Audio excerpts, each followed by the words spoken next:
Welcome to Satsang. Namaste.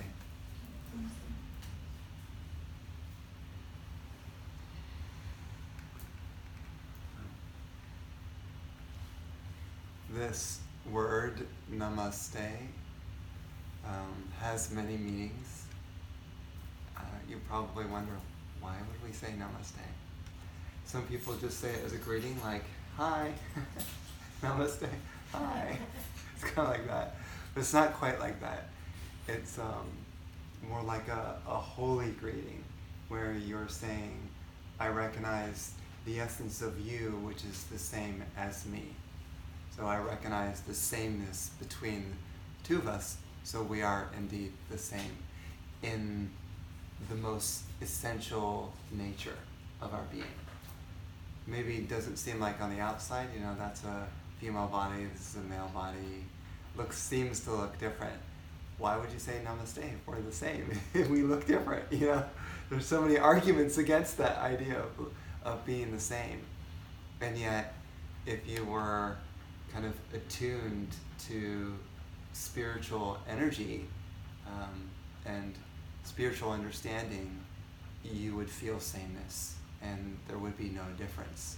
The only difference that occurs for a person is in their mind, which says female, male, you're over there, I'm over here, and all that. That's all the realm of the mind. But when the mind becomes still, then there's sameness everywhere. Everything is the same. Everything is just the one. The same thing goes for time too. Did you ever wonder, does time actually exist? Does time exist? Oh yeah. Now, time exists based in your mind, doesn't it? Because time is all about, I'm thinking now, and then I have another thought, and then I have another thought, and I have another thought. And each thought in a row makes time, right? What if you stopped thinking? If you stopped thinking, you couldn't feel time. In fact, there's the story of, some people know Satguru. His story is really interesting.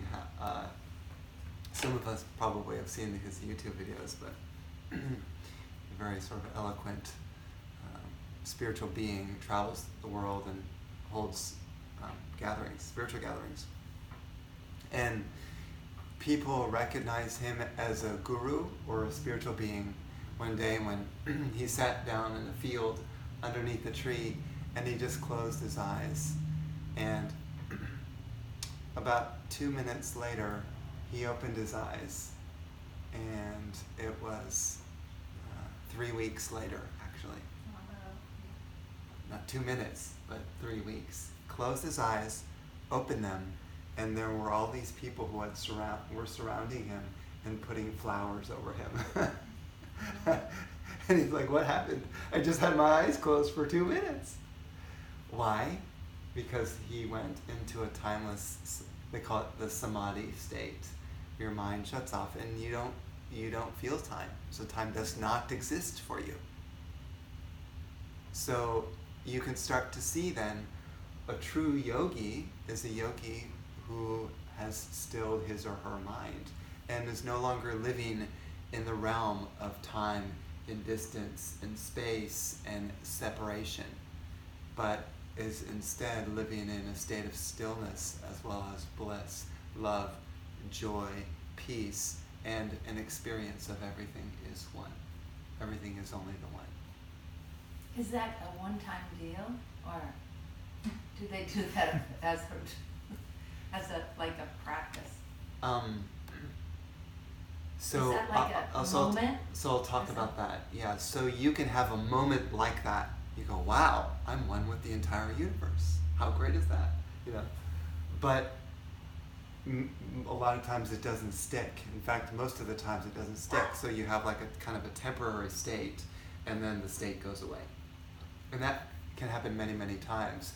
But that doesn't mean that you can't maintain it. You can, but you have to keep striving, you have to keep meditating, you have to keep focusing and practicing and connecting with the energy until the state stays longer and longer and longer, and then you become an embodiment of that state, and then your whole world is just that, and that's all there is. So it's kind of a progression. And the reason is because the mind is like a fish, it's slippery, it gets right out of your hands and it slides all over, and it's hard to capture it.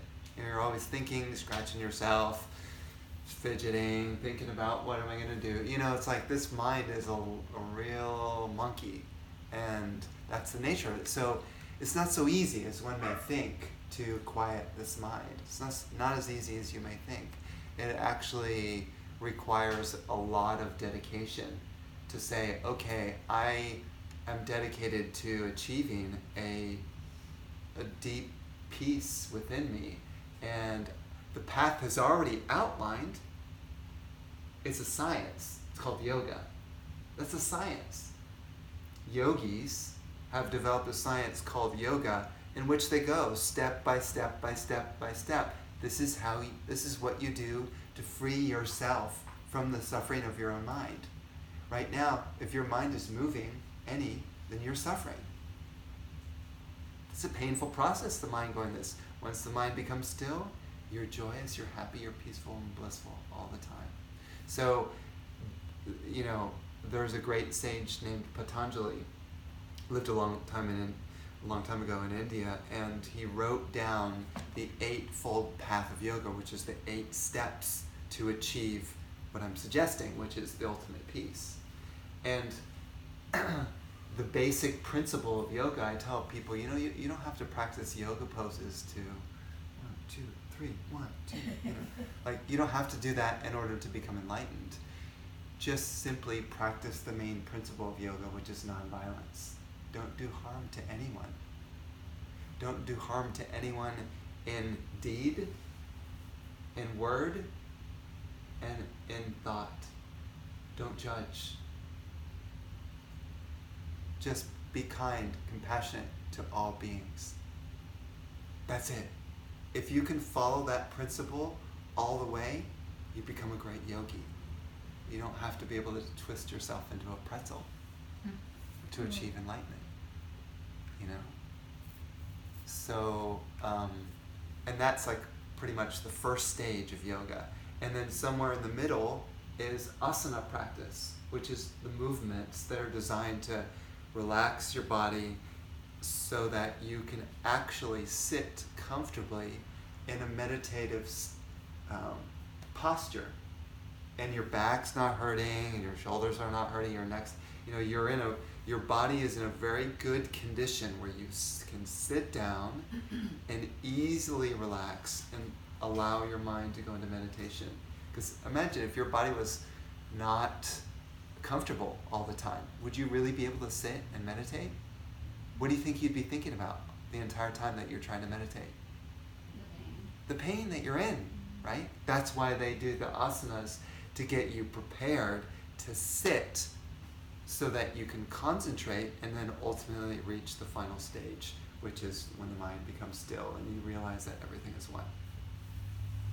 So that's yoga in a nutshell.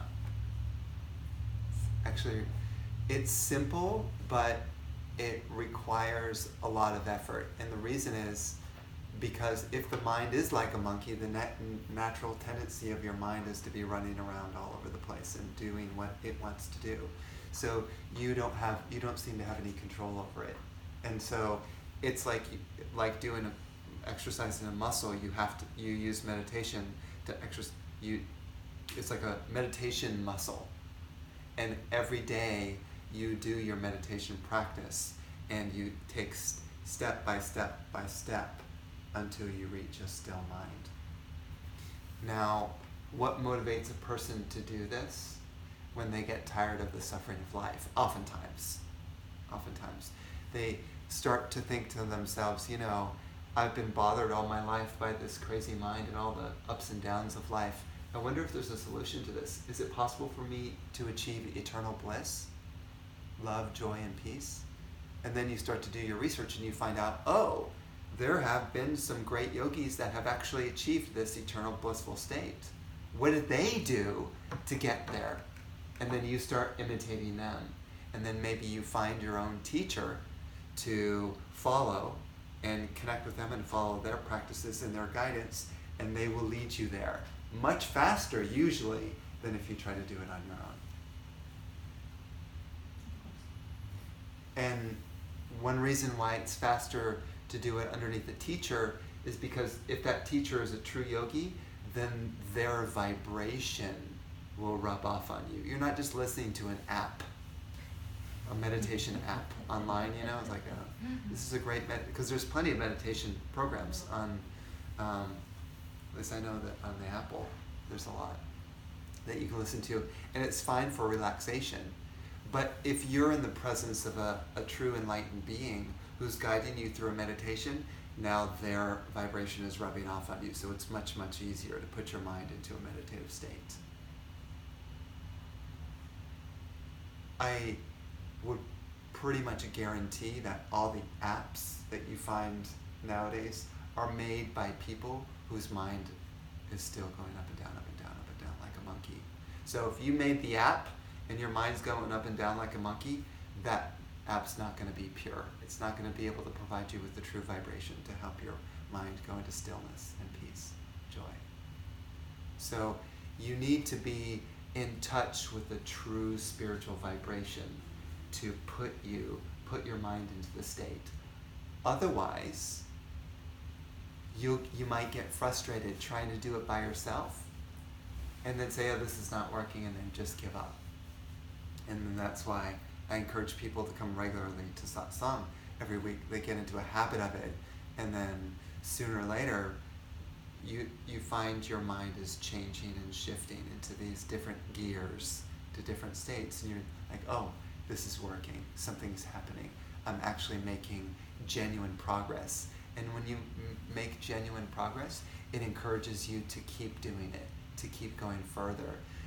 I've met a lot of people who will try meditation in some practices, and then they don't find enough results. It's not satisfying to them, so they just give it up, and then they just spend their whole lifetime, kind of chasing after the normal material things that people do. Here we're chasing after spiritual things, not necessarily material things. Material things are fun, but they don't give you eternal peace. No. I'm not suggesting give up all your pleasures. I'm suggesting instead of going home and watching TV, sit down and do a spiritual practice. Because the difference between the TV and the spiritual practice, the TV has a crazy vibration, usually drama. It fills your head with drama. Everyone knows this already. I'm not saying something that's new. So when you are watching the TV, you're imbibing the drama in your subconscious and unconscious mind, and so that will fill your mind during the day and cause more and more vibrations. That's what you're meditating on. If you meditate upon dramatic TV, then that's what your mind will be filled with. If you go home and you say, okay, I'm going to do some breath practices, some yoga practices, and some meditation, that will be what goes inside your mind. So you definitely have a choice, and you definitely have time to do it.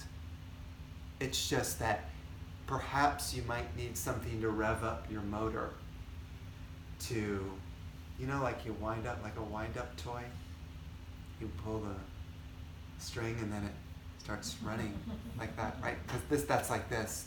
In a gathering like this, we're trying to rev up your meditation power so that when you go home, you'll have more of a fulfilling meditation rather than a frustrating one. Does that make sense? Mm-hmm. That's so crucial. That's why Satya always emphasizes building a momentum. Because if you miss 1 week of meditation, it's hard to get back because you lost your momentum. Everyone probably already knows this. Anyone who's quit their meditation practice for a week or two probably is suffering a lot, and they have to work hard to get back to where they were. That's true. Right? You could be the same thing with like a workout. Because I used to be a really avid runner, and I would run, there were times when I was running 60 miles a week. And if there was a couple of weeks where I took off, it would be like after maybe 2 or 3 weeks of not doing it, it would be climbing an uphill battle to get to the level of conditioning in my body where I was. So maybe I'd quit for 2 weeks, stop running, and then it would take me at least another month to get back to where I was. And I had to then rev myself up psychologically to get to that point again too. Because again, when you get on a roll, your psychology's going, yeah, I can do it. This is great. You stop and you start to, you just get like heavier and more tired, and you're just like, oh yeah, it's not working. And then you don't even want to do meditation practice. You get lazier and lazier, because laziness begets laziness. That's how the universe works. So this is definitely like going to the gym in one sense. It really is. Meditation gym. So tonight we wanted to focus on awakening of the third eye. And I will just very briefly talk about why we're doing this and what is the third eye. So this is the third eye. It's an energy center, and it's spinning, and it's invisible. And most people's third eye are closed, so they're blind, so to speak, in that eye. When it awakens, you can see into the spiritual world. You will know it awakens, because you'll be in a completely different dimension than here. You won't be in this dimension anymore. This dimension will hardly even make any sense when you are awakening to the spiritual realm. So it's very difficult to describe, except there's a sort of transcendence beyond mind. You're no longer in your normal daily functioning mind. You are above and beyond. This is the third eye. Then, when that third eye opens, you can sit down, close your eyes, meditate, be in complete, total concentration and meditation, and be in still mind for hours on end. Not a peep from your mind when this is fully open. Can you imagine how fantastic that would be? It's similar to when you go to sleep at night. After you wake up from, let's say, 7 or 8 hours of deep sleep, how do you feel? Fantastic. Yeah. You feel so rejuvenated. It's like that, except you're fully awake. Your mind is still, concentrated. You do that for a few hours, then get up, walk around, and you're rejuvenated. Didn't have to sleep. So most people get exhausted during the day, not necessarily because they do a lot of physical work, but because their mind has been racing all day, so they're exhausted from even paying attention to their mind. They just want it to stop. So the only solution, 2 things. Either go home and watch TV, because that'll numb your mind, or drugs or food or whatever, or go to sleep, so I can numb my mind and get out of my mind. I'd rather go to sleep. There's a funny, I remember in the story of the Ramayana, the story of Ram, it's considered as a scripture in the Vedic ancient Indian tradition. And there's a demon. He's a huge demon, and he's his name is Kumbhakarna. He's the brother of Ravan, who is considered as the supreme demon with 10 heads. But his brother is a huge, monstrous demon. And both of them are really good meditators. Powerful meditators. And so they sit down and they meditate for years and years, stilling their mind, both of these demons, these brothers, with the aim of trying to get a boon. Not so that they could be peaceful and enlightened and spread joy and love. One of them wanted world domination, so he could never be destroyed. He wanted that boon, and then the other one wanted to, well, it's funny, I'll tell you the story. So they ended up doing this tremendous meditation, and then one of the gods came down and visited them. Said, wow, you've done some really good meditation. both of you deserve a boon. What do you want? It's like, uh-oh, demons getting boons. The first one, of course, wanted to be invincible, so he couldn't be destroyed by anyone. So he got that boon, and he ended up conquering the universe. And then the second one, the brother, Kumbhakarna, wished that he could sleep straight for 6 months and wake up one day so he could eat and drink wine and whatever, and then sleep another 6 months. That was his boon. It's like, that's how much we love sleep, because we don't have to deal with the world when we're asleep. Right? That was his boon. And man, you better be prepared to feed that demon when he woke for that one day, because he started to gobble up everyone in sight when he woke up, because he was that huge. Wow. Kumbhakarna, very powerful. So my point being is we really value sleep because we feel so rejuvenated.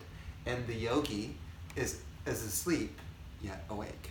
His mind is asleep, but he's totally awake, and therefore he's always being rejuvenated, always in that rejuvenated, sleepful state, and yet totally focused and concentrated. Absolutely. And could learn the most sophisticated sciences if he wanted. Be the most brilliant scientist. Whatever that yogi put his mind to, he could be the best in the world because of his powerful concentration. The reason why when we take a test we do it badly is because we can't concentrate, because our mind is going 10,000 other directions. Imagine a yogi that could put completely 100% of their mind on one topic and learn that subject. I mean, it would be so phenomenal. But we can't do that because our mind is distracted by other things. So we can only put a tiny part of our mind into concentration. This is the third eye, concentration. Concentration power. Put your mind to something. So that's a practical benefit. So, how do you sell awakening of the third eye? How do you sell that to people? How do you market it? Better concentration on your tests or whatever you're trying to learn. You're right there. You can learn anything. And you could study that science or that, let's say you're learning an instrument for years, totally concentrating on that and undistracted by anything. That's third eye concentration. Very helpful. And then also this is the awakening of the intuition. So when you awaken this chakra, this energy center, your intuition becomes alive. In other words, you have a sense of what direction to go, where to go. You're not debating about things. You just know, oh, I should go see this person. I should go to this location. I should visit that. And you just know. You don't have to have any effort to figure out what you need to do in life, because this is sort of helping you to flow without thinking. That's the intuition. Why is that helpful? Because it's painful to sit and debate all day. You could go for days. Should I do this or should I do that? People have done that with one thing. And they've gone for an entire year worrying about whether they should do this or whether they should do that. You've probably done that before in your mind. Concerned about are you making the right decision? What if you didn't have to think about it? What if you just knew? It would free up so much mind power if you just knew and you didn't spend your whole day debating about whether you should do things or not. See what I mean? So that's the third eye. Okay. So let's begin by chanting a third eye mantra, and that is Soham Soham Shivoham Soham. And the word Soham means I am that, I'm that. That with a capital T. So you're saying, I am that which is above and beyond all forms. I come before everything. I am the essence of reality. it's very hard to explain what that is, but it's a transcendental state, we'll call it, beyond your mind. So you're saying, Soham, I am that, I am that. Shivoham means, I am Shiva. Shiva. So you're saying, and Shiva is the one, I don't know if we have a picture of Shiva here, but Shiva has the open third eye right here. It's a god, right? Yeah, he's a god who, whenever, you've seen Shiva, yeah, where he's got this eye right here that's slightly open. And so he's the god that represents the third eye awakening, the one who is above and beyond and unaffected by the material world. Nothing tempts him anymore. The pleasures of the world, he doesn't need it because he's in such still meditation. The world doesn't, quote unquote, really matter to him anymore. He's beyond that. Humans spend so much time trying to chase after, all their desires, their whole life. And Shiva's like, what desire? I don't need anything. I'm free. That's Shiva. There he is. Oh, up there, yeah. It's not technically because there he is. he's also got the third eye. But if I had a picture of him, I would show you. But you can look him up. So let's chant Soham, Soham, Shivoham, Soham. You can sing it as you get the melody. And we're trying to awaken that consciousness within us to bring us into the third eye meditation and awareness, the third eye consciousness. So again, it's Soham, Soham, Shivoham, Soham. Soham, Soham, Shivoham, Soham, Soham, Soham,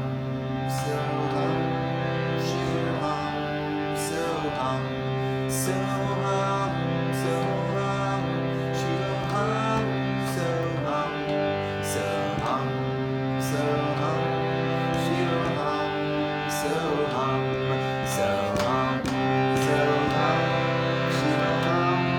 Soham, Soham, Soham, Shivoham, Soham, Soham, Soham, Shivoham, Soham, Soham, Soham, Shivoham, Soham, Soham, Soham, Shivoham,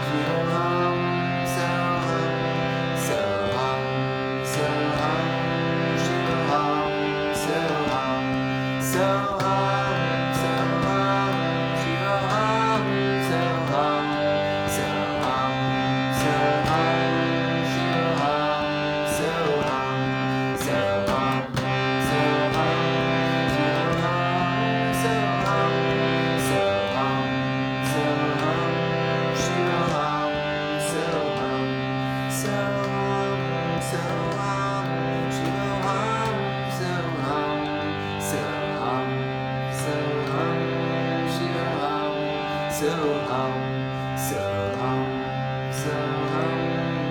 Shivoham, Soham, Soham, Soham, Shivoham, Soham, Soham, Soham, Shivoham, Soham, Soham,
So we chant the mantra Soham with our mind, breathing in and out deeply through the nose. We breathe out through the nose So, and breathe in deeply Hum. So with each breath, we think So, Hum. So let's begin that and do that for about 3 minutes, focusing on the mantra in our mind and the breath as concentrated as we can. Breathing out So, breathing in Hum.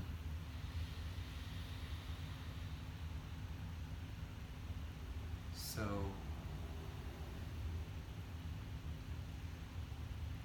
Hum.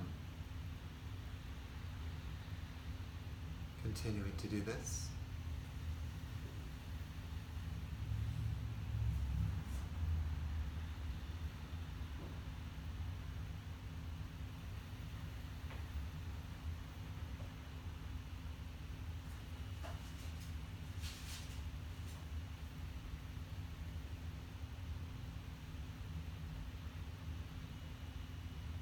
Breathe out So. Breathe in Hum.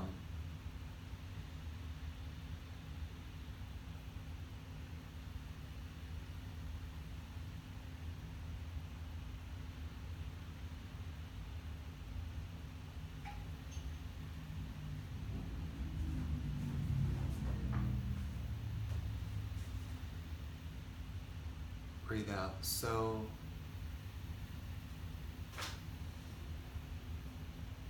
Breathe in Hum.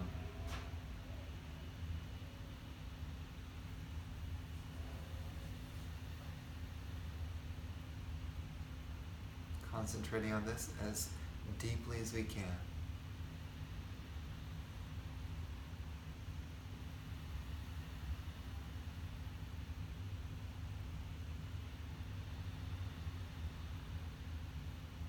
Breathe out So.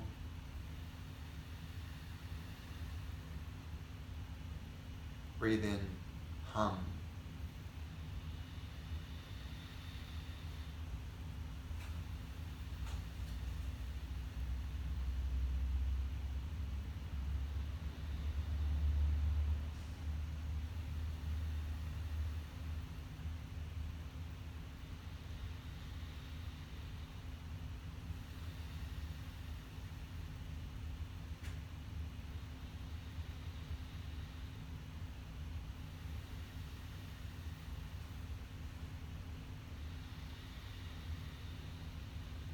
Breathe out So.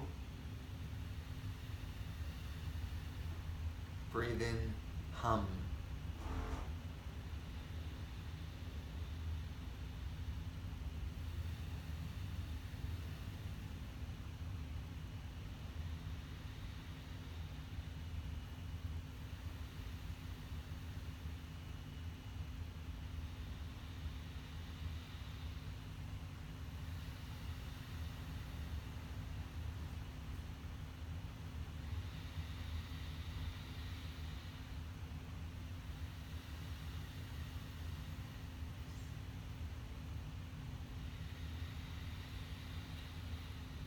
Three more breaths.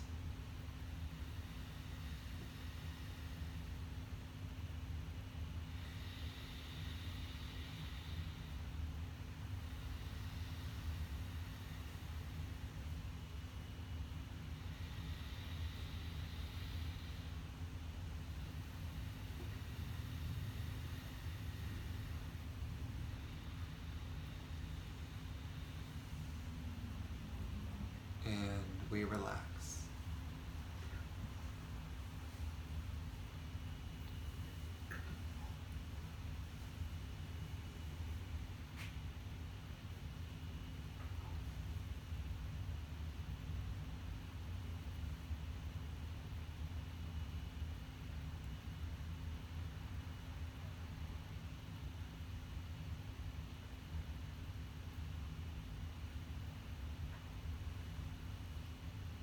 And with the eyes closed,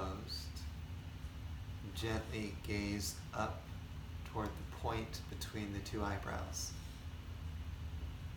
Very gently focusing on that spot. And then imagine there a candle flame as clearly as you can.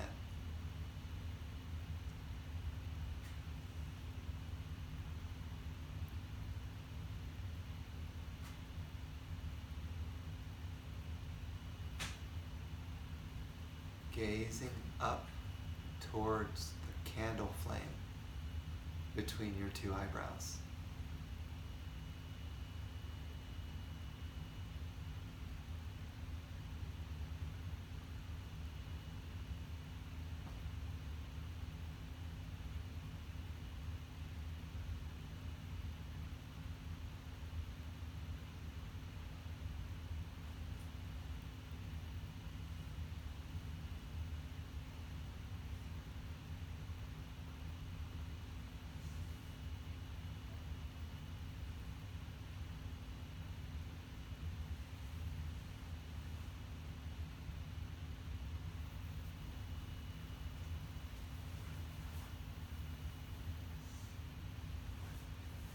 And then relax the eyes.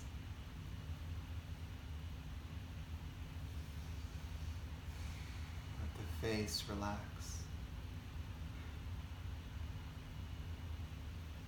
Shoulders relax.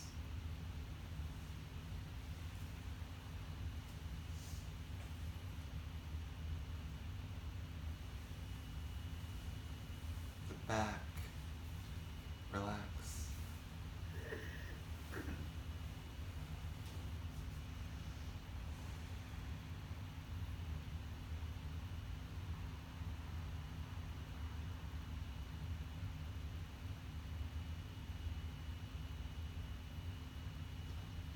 And then just state your intention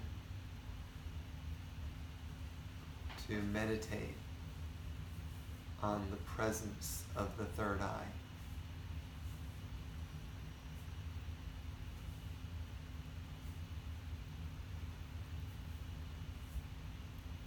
And allow your mind to be absorbed in that presence.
Just allow the mind to become still.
So this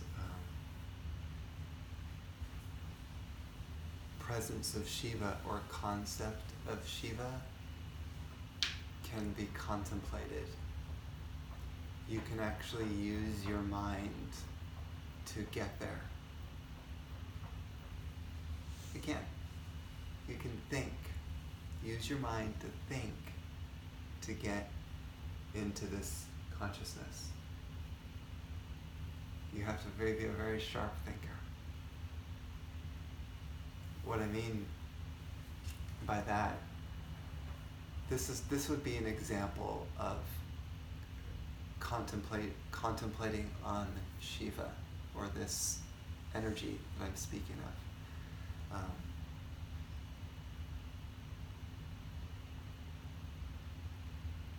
The entire universe exists because you think it into existence. You think about something, you say, oh, there's a box, and it becomes a box. Because your mind says, there's a box. And it does that, this mind does that with everything. Whether it's a person, or it's a planet, or it's the air. Our mind has divided everything into words, right? That's how we communicate. And we've been taught to think that way, using words to divide up the entire creation. This and that, this and that, this and that. So we can't just look at something purely with no word attached. Do you understand what I mean? Imagine if you could look at something but have no label or description for it.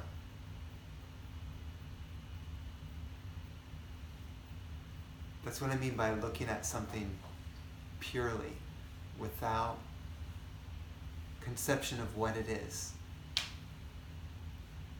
So that kind of contemplation helps you get into this higher state of consciousness, because you start to remove yourself from the mind's idea and projection of the universe, and you become the watcher or the witnesser. You know that word, the witnesser. Your consciousness is watching all of creation rather than in it. I'll repeat that again, it's very important.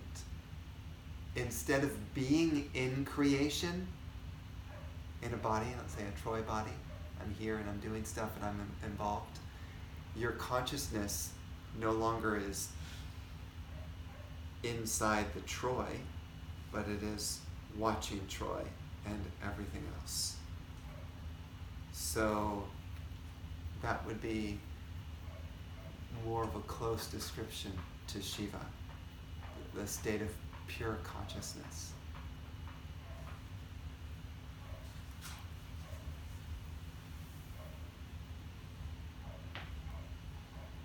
One could call that a transcendental state.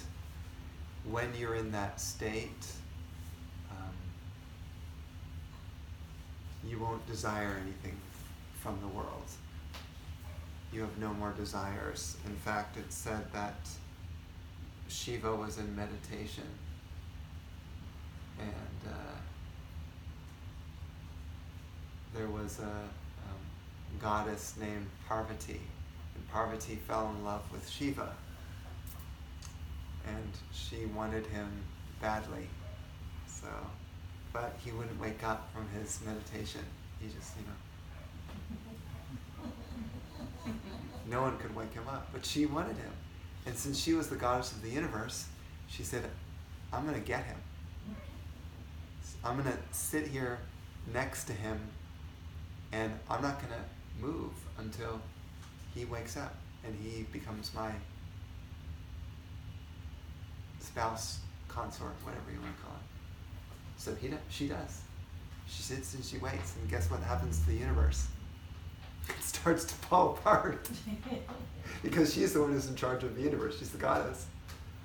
Starts to fall apart. So all the gods get together and say, oh, our universe is in trouble.